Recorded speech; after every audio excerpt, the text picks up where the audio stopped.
In my line of work as a pastor, I spend a lot of time talking with people about the struggles that they go through in life. I spend time talking with people about different challenges that they face, maybe in relationships, with their careers, with their finances, sometimes just their faith in general.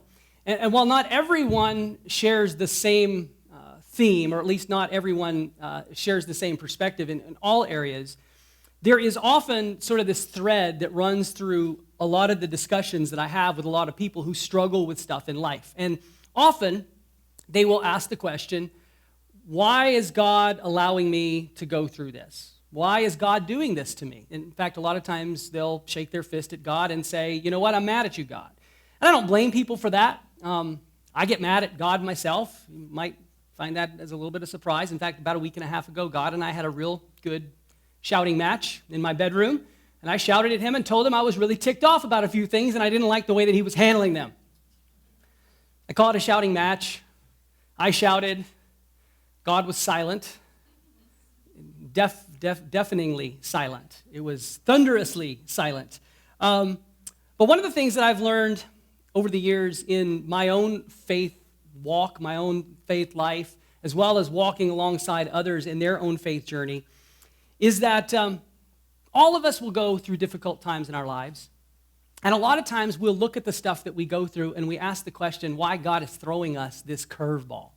Why did we get this curveball? Why were we the ones chosen to experience this thing? And the truth is, I believe that God is actually a pretty straight shooter. I don't think that God is in the business of throwing curveballs. In fact, I would say that God has given us a pretty clear plan, a pretty clear detail of his plan in terms of how he is going to work in and through our lives, which actually prevents us from facing curveballs because God does throw them pretty straight. The problem is that most of us don't really know the plan well enough. And so we face situations or circumstances that seem like curveballs for us.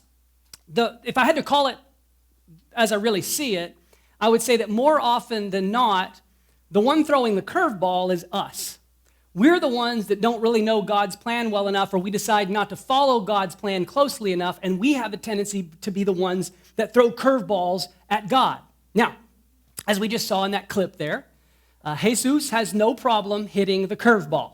God has no trouble with the curve. And so while we throw curveballs at God often, God doesn't struggle at hitting what we throw. Now, he might not hit it back the way that we want it hit back, and he might not necessarily deal with it the way that we would like him to deal with it. But I think the truth is, God doesn't throw curveballs into life. We're the ones that have a tendency to throw curveballs into his plans. In fact, God's plan for your life, God's plan for all of our lives is actually to hit a home run with us. He designed us to be impact players in his kingdom. And his plan is not to strike you out. That's not God's plan. He is not against you. God is for you. And so it's his plan to use your life to knock it out of the park. The problem is that we have to set ourselves up to be hit out of the park. And if we're throwing curveballs at God, it's not that God can't necessarily hit us out of the park, but we don't necessarily set ourselves up for best success. We don't always walk the path that God has laid out for us. We sin. We do stuff we shouldn't do. We say things we shouldn't say. We make decisions about our careers and our finances that we probably shouldn't make, or that things that will lead us away from the path that God wants us to be walking on. We'll engage in relationships that are clearly not part of God's best laid plans for our lives. These are the proverbial curveballs that we're throwing into God's plans. And we're not this is nothing new to our generation of people. People have been doing this throughout all of history. In fact, if you're a Bible reader, if you've ever read much of it, particularly the Old Testament, I can mention names of people like Abraham, Jacob, Solomon, Jonah, Samson. These are men that we look at in the Bible as being Bible heroes, yet all of them at some point in time threw a curveball into God's plans. Now, God still hit home runs with their lives, and so we have their stories today, not so much as a testament of their faith and how awesome and wonderful they were at following God, so much as the fact that it's a testament to how God can take people who don't necessarily always walk the plan or the pathway that he wants them to, and he can still hit a home run. You see, I have no doubt in the scene in the Garden of Eden that's recorded in Genesis chapter 3, that when Adam and Eve had been caught in sin, when they had disobeyed God, and sin came into the world, and God said, wow, this is going to be a big problem. I have no doubt that as he made the promise that he would someday send a savior, a redeemer for humanity, for redeeming the earth and getting that sin problem taken care of, that when God did that, he already outlined the family tree. He already had a clear plan of how he was going to have things play out. The problem was that as soon as God got human beings involved in executing his plan, they started throwing curveballs into his plan. So God had to continually sort of redraw the family tree. He had to sort of adjust things on the fly. There was no curveball that anybody could throw at God that was going to cause his plan to fail. But I believe that God worked with humanity to sort of readjust things and change them as they went along so that his plan could come to full fruition and he could use broken, screwed up, curveball throwing human beings just like us. Now, I started preparing this message today, this fourth chapter in the book of Ruth. And it occurred to me as I was studying it this week that the story of Ruth is really, in a lot of ways, another curveball in God's plan. I don't believe that as things began in the Garden of Eden there in chapter 3, that this was a part of God's plan. And I'm going to share with you today why I think that this was a curveball. We started looking at this story about 3 weeks ago. This is the fourth week. And the story itself took place about 1,000 years before Jesus was born, about 3,000 years before today. It took place in a little village, or started in a little village called Bethlehem during a time of famine. It started with a family whose patriarch, the husband, the father in the family was named Elimelech. He had a wife named Naomi. They had two sons named Mahlon and Chilion.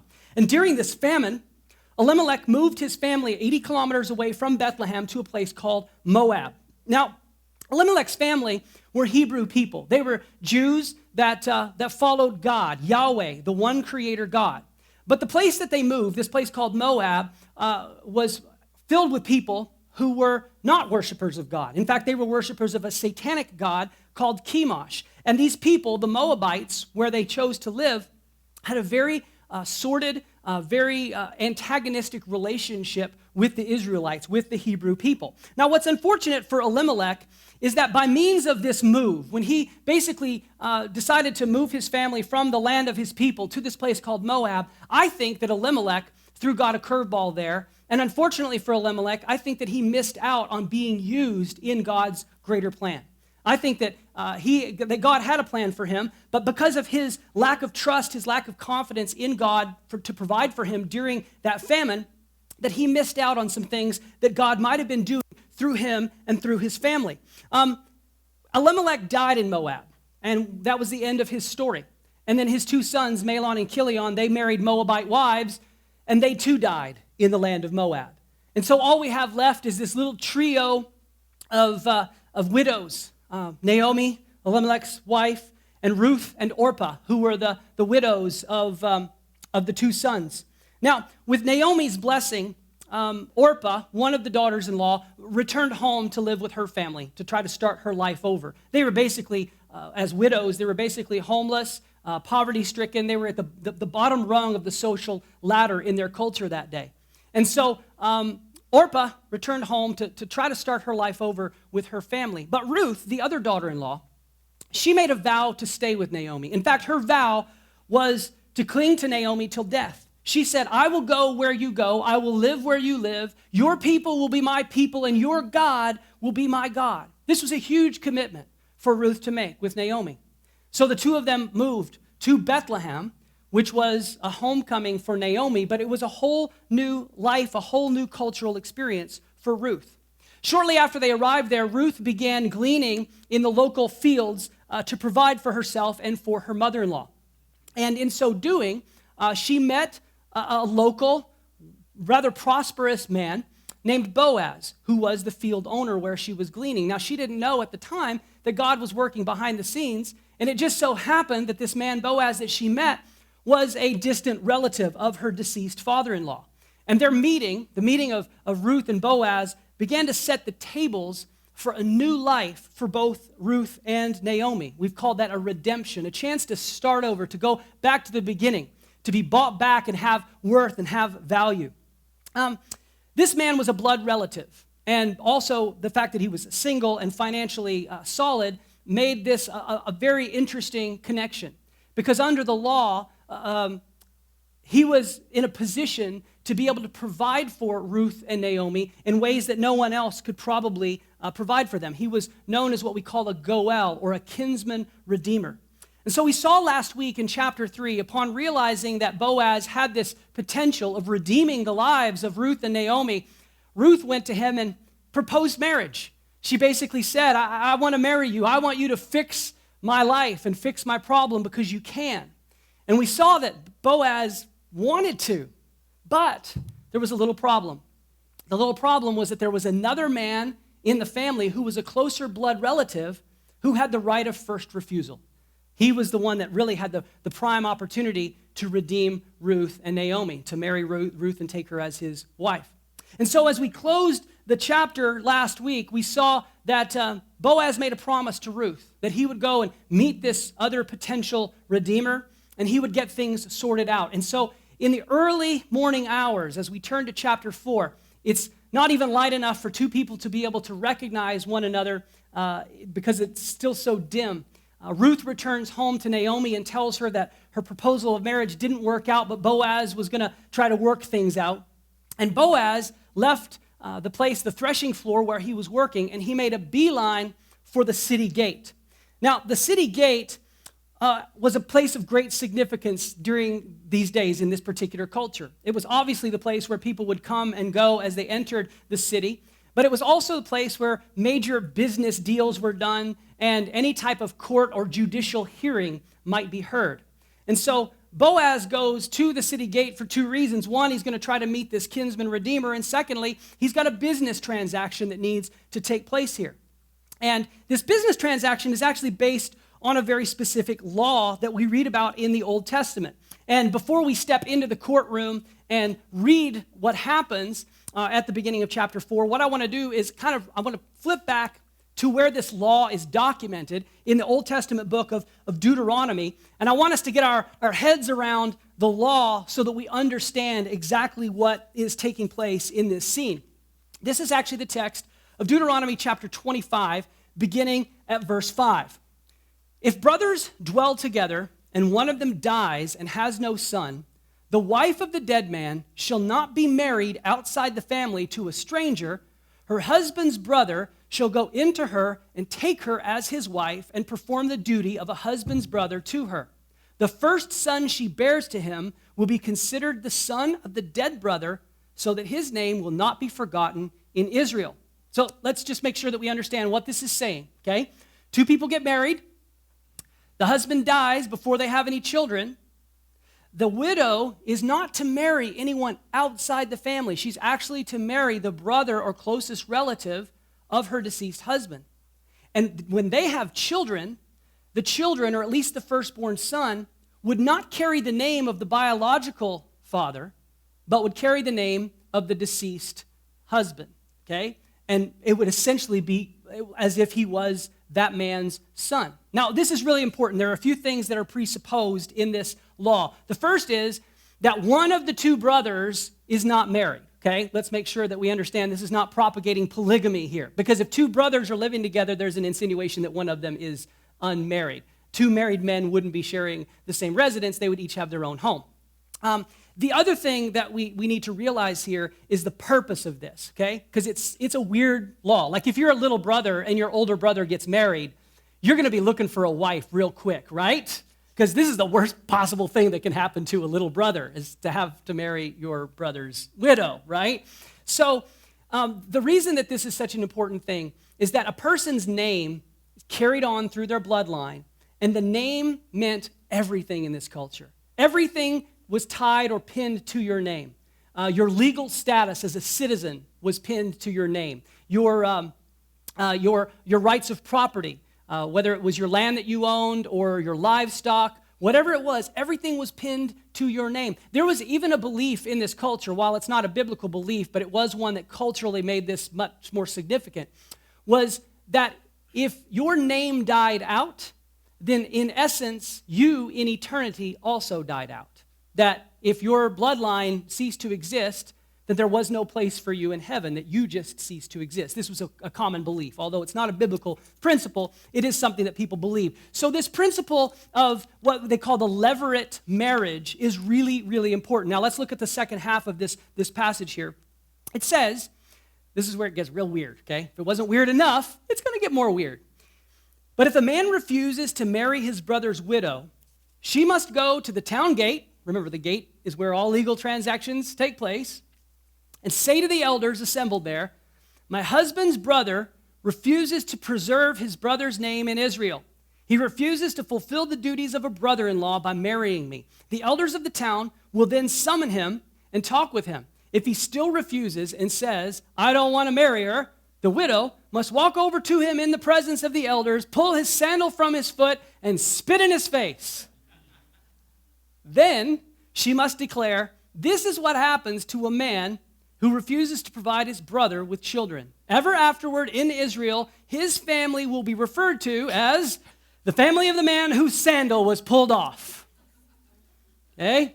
That's not what I would want to be known as, right? The man whose sandal was pulled off. I'd rather be known as a man of standing, like Boaz. So this was a really, really big deal. And again, as I said, if you're a note taker, you write this down. That's called a levirate marriage. Now, in this story of Ruth, we've talked about the role of the kinsman redeemer, the Goel. And what we interpret from this particular story is that there is some merger or some overlap between the levirate marriage law and the law of the Goel. Because obviously Boaz and this other kinsman redeemer they're not brothers of Mahlon, the dead husband, but they are close relatives. So it sort of insinuates, we can interpret from this, that if there are no brothers, the widow is still to marry within the clan, within the bloodline, but she can go outside the immediate family to find the next closest family member to take as a husband so that she can then have a child that will carry on her husband's name.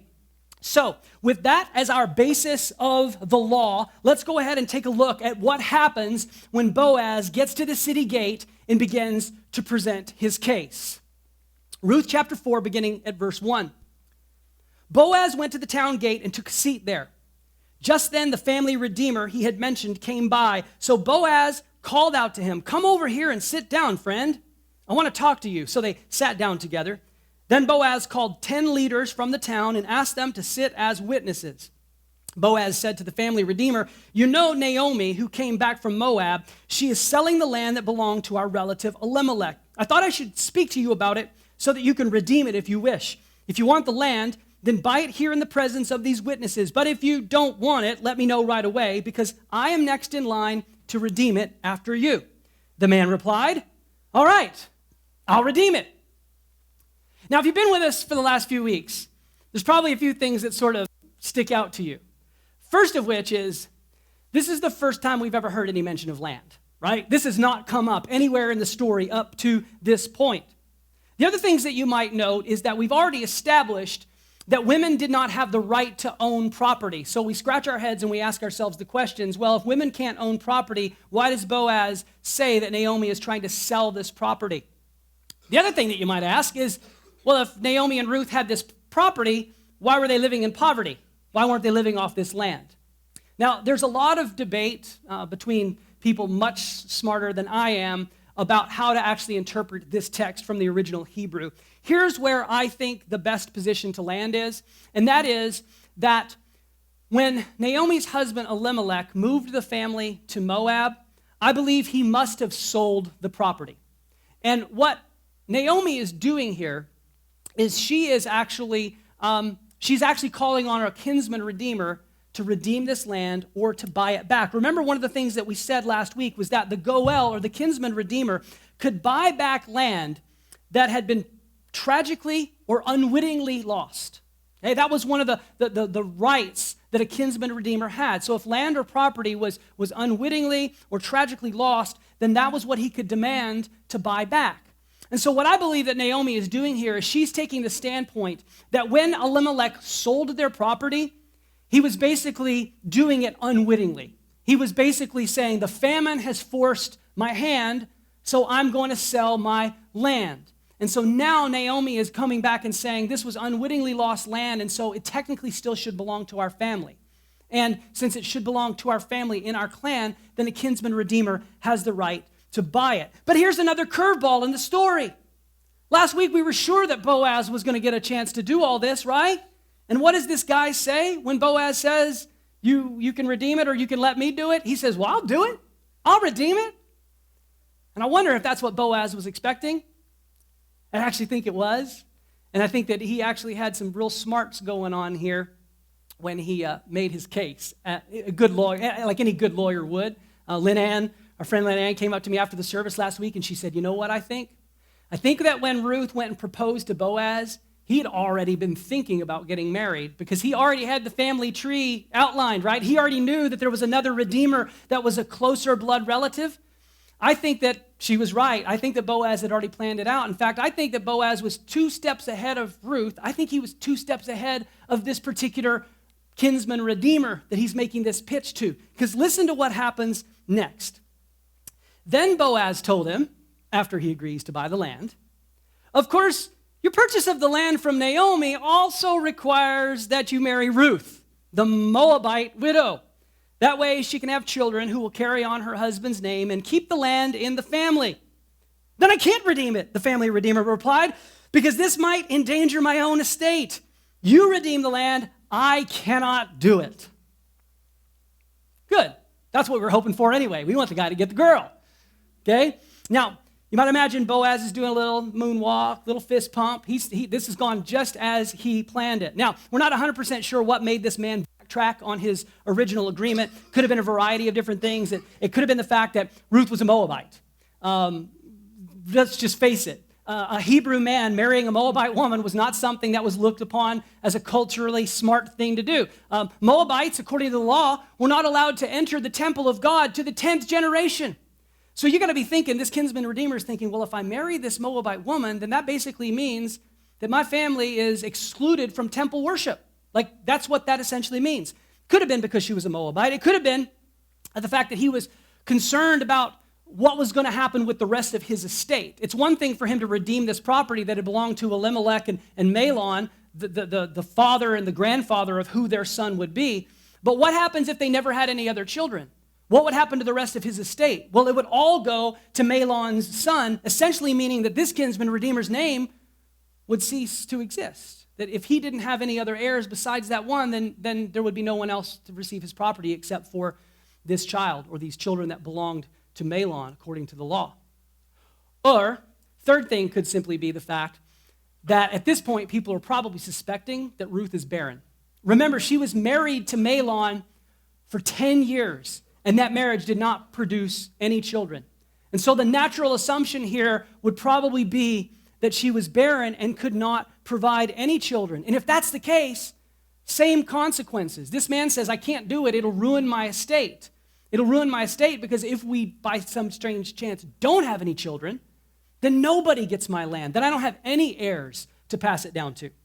So this was a very interesting situation for this man to be faced with. Now, I find it interesting that, this is sort of a side note, that this man's name is unknown to us today. Okay? Think about that for just a second, because his primary concern was really his name. And we don't know his name. In fact, when Boaz meets him at the gate, he says, hello, friend. Sit down here with me, friend. And that's actually a very generous English translation. Really, the phrase that's used in the Hebrew is more like saying, hey, so-and-so. Hey, man, it's like calling him a John Doe. There's no significance to the name. And I think that's kind of interesting that this man who really didn't do the honorable thing to do would have been to redeem Naomi and Ruth by marrying Ruth and buying the land. That would have been the honorable thing to do. That because he didn't do that, his name has been lost somewhere in the wrinkles of time. Yet today, we still talk about Boaz. And not only do we talk about Boaz, but Boaz's name went on the pillar that stood at the entryway of God's temple in Jerusalem, right? Because Boaz did the right thing, and as a result, his name has been passed on through history. Let's pick up the text in verse 7. Now, in those days, it was the custom in Israel for anyone transferring a right of purchase to remove his sandal and hand it to the other party. This publicly validated the transaction. So the other family redeemer drew off his sandal as he said to Boaz, you buy the land. So he's going to go to work that day, one shoe on, one shoe off.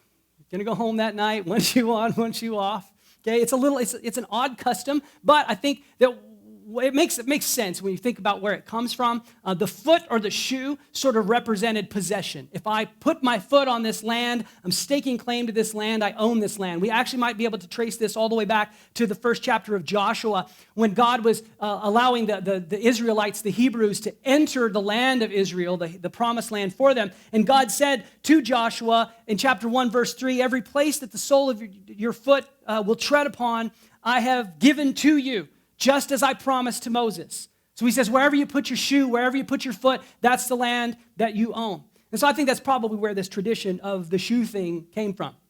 Okay, so Boaz takes the dude's shoe, and in verse 9 it says, then Boaz said to the elders and to the crowd standing around, you are witnesses that today I've bought from Naomi all the property of Elimelech, Chilion, and Mahlon. And with the land I have acquired Ruth, the Moabite widow of Mahlon, to be my wife. This way, she can have a son to carry on the family name of her dead husband and to inherit the family property here in this hometown. You are all witnesses today.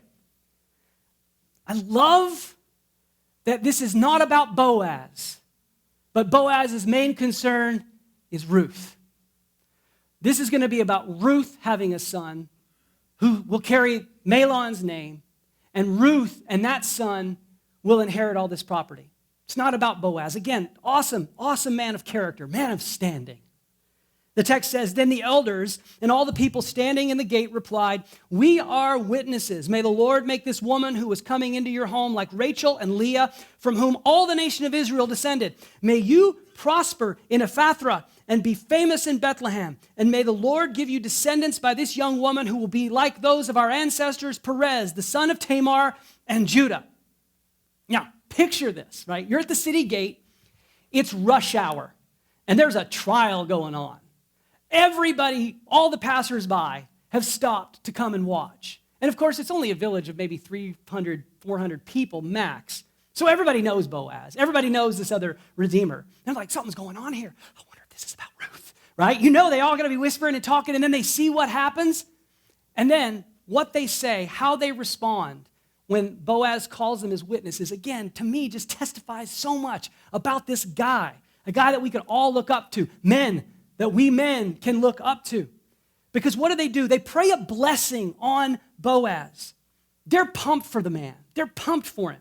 Remember, in the second chapter, our first appearance of Boaz, he showed up at his farm, at his land, and he greeted his staff with, the Lord bless you. And how did they respond? They're on Monday morning, not like you respond to your boss on Monday morning. They responded with a prayer of blessing. They said, the Lord bless you, Boaz. People love to be around this guy. And so now you have all these people at the city gate. They've just seen, Boaz is going to get the girl. They're pumped. This guy's maybe 40, 50, 60 years old. We're not really sure. They've been wondering for a long time when he's going to finally get a wife. And now he's got the wife, and they are excited. Now, the blessing that they give actually has some significance as well. Let's take a quick look at that. The first thing they say is, may the Lord make this woman who is coming into your home, that's Ruth, like Rachel and Leah. Now, Rachel and Leah were the wives of Jacob. Jacob, who was also named Israel, is the forefather of all their people, of all the Hebrews, of all the Jews. Interesting that they mention Rachel first, because Rachel was thought to be barren. She went many, many years married to Jacob without giving him a son. And needless to say, they probably believe that Ruth is also barren. The other interesting thing about Rachel is that Rachel gave birth to a guy named Joseph, who God used as a redeemer for the people of Israel. Coincidence? I think not. I don't think so, okay?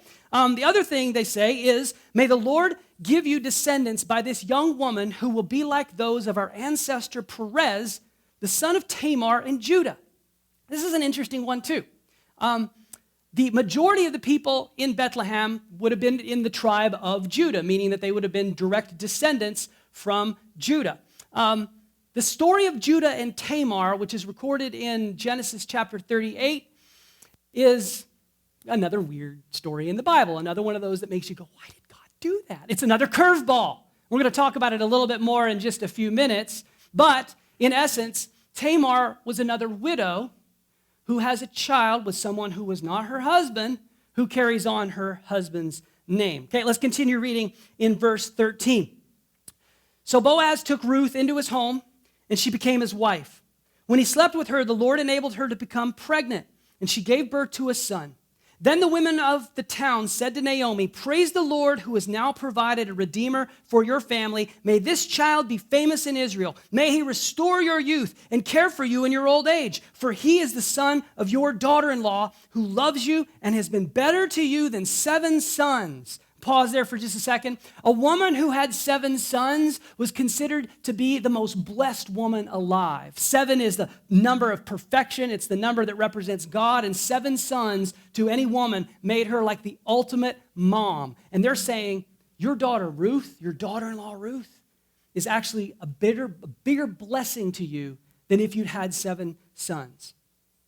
It says Naomi took the baby, cuddled him to her breast, and she cared for him as if he were her own. The neighbor women said, "Now at last Naomi has a son again," and they named him Obed. He became the father of Jesse and the grandfather of David. Yes, this is David, the boy who slayed the giant Goliath. This is David, the king of Israel, future king, who would take the nation of Israel from basic obscurity to being one of the greatest world powers. The same David that will be such a man of God, wrote a bunch of stuff that we have in the Bible, and be such a significant power player in God's kingdom building plans, that the future Messiah would actually be referred to as the son of David. Naomi, this bitter, broken-hearted woman, had returned to Bethlehem completely empty, but now she's been filled again. In Obed, her grandson, God has turned Naomi's heartache into a hallelujah moment. And finally, as we close the book, close this chapter, the writer does something a little weird. He gives us a genealogy, which is not something that you find often in the end of a book. But we figure if God preserved it, there must be some significance to it, so let's read it. These are the parts that we tend to skim over really fast when we're reading the Bible. Oh, there's a genealogy. We can't pronounce half the names. I can pronounce most of these, I think. Here we go. Verse 18. This is the genealogical record of their ancestor Perez. Perez was the father of Hezron. Hezron was the father of Ram. Ram was the father of Amminadab. Amminadab was the father of Nahshon. Nahshon was the father of Salmon. Salmon was the father of Boaz. Boaz was the father of Obed. Obed was the father of Jesse. Jesse was the father of David. And like I said, whenever we have a genealogy in the Bible, even though they're the hard parts to read and not always the most fun thing to try to decipher and figure out, there's always significance in them. In fact, if we fast forward about 1,000 years, there was another guy that wrote a genealogy that we have in our Bible. His name is Matthew. He was one of Jesus' disciples, and he wrote a book that we call a gospel. Incidentally, it's the very first book in our New Testament. It's called the Gospel of Matthew, and Matthew starts his book, his gospel, off with another genealogy. Now, his genealogy looks a lot like this one, except that because 1,000 years have passed, he's actually able to fill in the gaps from Jesse, the father of David, all the way to the birth of Jesus. And when we read Matthew's genealogy, there are 4 women named. Typically, you didn't see women's names in genealogies, but there are 4 mentioned in Matthew's, and I think they all hold some pretty great significance for us. First of all, there's Mary. Needless to say, Mary is going to be mentioned in Jesus' genealogy because she was the virgin mother that gave birth to him, right? There are 3 other women. One of them is Tamar, who we've already seen mentioned. One of them is Rahab, who we haven't seen mentioned directly, but we're going to get to that in a second. The other is Ruth. 3 women mentioned in Jesus' genealogy. Now, I would dare say that all 3 of these women, if you know their stories, they are curveballs in God's plan. When God drew out that family tree in Genesis chapter 3, these 3 women weren't on the list. Trust me on this. Let's look at it, okay? Tamar was the wife of Ur. Ur was the oldest son of Judah. Now, the interesting thing about Tamar is that Tamar was a Canaanite. She was not an Israelite. And it was forbidden under the law for Israelites to marry Canaanites. In fact, there's an even bigger curveball than that because Canaanites shouldn't have even existed. When God gave the Israelites the promised land, he told them to go wipe the Canaanites off the face of the earth. Don't leave a remnant behind. And they didn't follow God's instruction. They actually left a whole bunch of Canaanites, and the Canaanites ended up being one of the biggest pains in Israel's butts forever.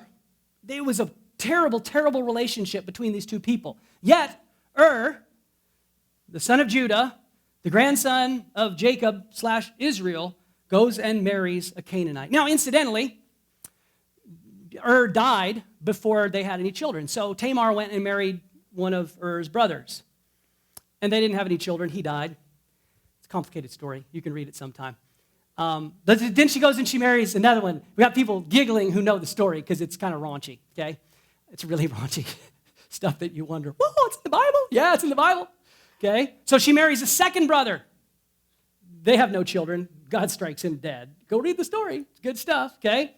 So she actually tricks her father-in-law, Judah, into sleeping with her so that she can have a baby. She gets pregnant. Judah, the father-in-law, with his daughter-in-law Tamar, have a son named Perez. We've already seen that, okay?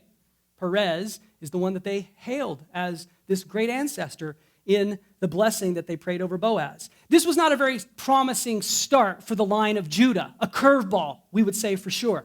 Now, there's also Rahab mentioned in Matthew's genealogy. Rahab was the wife of Salmon. Salmon we saw in this genealogy at the end of the book of Ruth. Okay, Rahab was also a Canaanite. Take things a step further, she was also a prostitute. She lived in the walls of Jericho. Now, she trusted God. She married Salmon. They had a son. Their son's name, Boaz. Boaz is the offspring of a Canaanite prostitute. Interesting, huh? Curveball? Probably not in God's original family tree plan. And then we, of course, have Ruth. And we know that Ruth, as a Moabite, should have never been included in this story. Ruth, Tamar, Rahab, they should have ended up on the cutting room floor. But then again, we can all kind of look at our own lives and we can wonder, ask questions. How did I get so far from God? How did he let me be in this family? Because God's brought us into a family. We're part of the family. We're on the family tree. If we've placed our faith in Jesus, John's gospel tells us that when we believe in and receive Jesus, that we get to be called children of God. We're adopted into his family. We become co-heirs with Jesus. You know, how does a Moabite, who's not even supposed to enter the temple of God, how does she end up being the great-great-grandmother of King Solomon, the man who built the temple? How does that happen? Grace. Amazing grace. It's the only way that happens, right? How do we get from being so far from God to get to be included in his family, and not just included in his family, but get to be used by God in his kingdom building plans? It's nothing but grace. If you think about it, Jesus, the Messiah, the Son of God, the one that came to redeem the world, he hung on a cross, and as blood dripped from his body, it was Jewish blood, it was Hebrew blood, but in there was a little sprinkle of Canaanite blood, little sprinkle of Moabite blood. You know, there's a little bit of all of our blood in there, right? Because Jesus died for all of us. 3,000 years ago, Naomi sat in Bethlehem and she held that baby boy Obed in her arms, and what she looked at was a redeemer for her clan, a redeemer for her family. But 1,000 years later, a young girl named Mary would sit in Bethlehem and hold a baby boy named Jesus, and what she was looking at was the redeemer for the entire world, for every person that ever lived. Dr. Bill Arnold, who's a professor and author, wrote this. I thought it was pretty profound. During a period when many people did what was right in their own eyes, there were at least 3 who did what was right in God's eyes. It was through the faithfulness of Naomi, Ruth, and Boaz to God and to each other that God provided the Messiah for the world. You know, for us today, we live in a time where everybody does what is right in their own eyes. But if we remain faithful to God and we remain faithful to one another, there's no end to what God can do and will do in and through our lives and in and through our church as we aim to be people who represent the Redeemer in this world. Our family tree doesn't carry our name. Our family tree carries the name of Jesus. That's the name that we want to be known. And we'll wait patiently, do the best that we can to wait for our Redeemer to return, because he is coming back for us, and he will take his bride, the church, and we will receive our full inheritance. Let's pray. Jesus, thank you so much for giving us the hope that you give us, for redeeming our lives, for allowing us to be a part of your family and allow us to be a part of your kingdom building plans. We're so grateful that we have this awesome story that not only teaches us a lot of little moral lessons, but also points to you as the great Redeemer, the great bringer of hope, the one that really allows us to have the hope that we have. And so, Jesus, we give this over to you, thanking you for your word, thanking you for this inspiration that we've received. I pray that it would be written on our hearts and that it would change the way that we live. I ask all of this in your name. Amen.